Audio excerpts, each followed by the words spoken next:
Hello guys, Sangeeta designer बुटीकमध्ये तुमचं स्वागत आहे। आज मी तुम्हाला बोटनेक गळा कशा प्रकारे स्टिचिंग केले जाते ते सांगत आहे।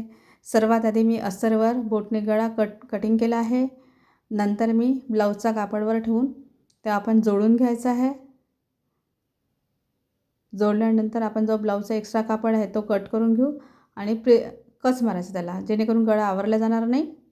कच मारून आपण गळा पलटून घेऊ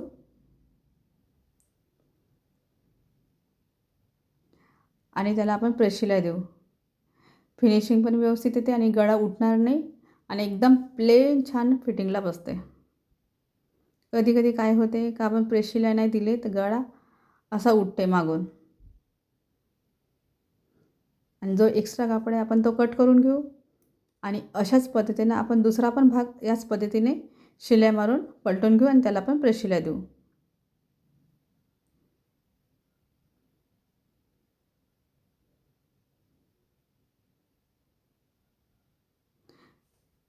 बघा बरं फिनिशिंग किती सुंदर आपली येत आहे। नंतर आपण दोन्ही कापड एकावर एक ठेवून जो एक्स्ट्रा कापड आहे तो आपण कट करून घेऊ आणि सेंटरमध्ये आपण कच मारू। 1 इंचाची कच आहे ते 4 इंचावर उंचीवर घ्यायची आहे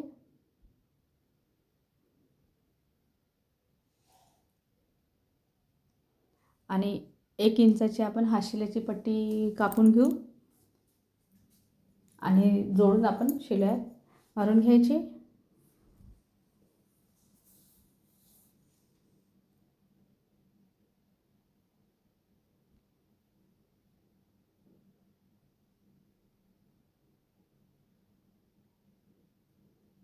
आणि आपण मागची पाठीची हाशिल्याची पट्टी लावत असताना तिथे मधात एक प्लेट द्यावी लागते। जर आपण ते प्लेट दिली नाही तर ते आवरल्यासारखं मागची पट्टी होणार। प्लेट दिली तर प्लेन एकदम फिटिंगला छान व्यवस्थित बसते आणि आपला ब्लाऊज उडणार नाही। आणि तिथे आपण खाली 5 नंबरची शिलाई मारून घेऊ।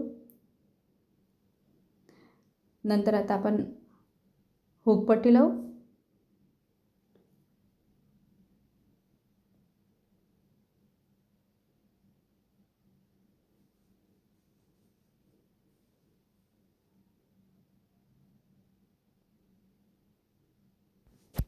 तशीच आपण हुक पट्टीला प्रेस शिलाई देऊन देऊ।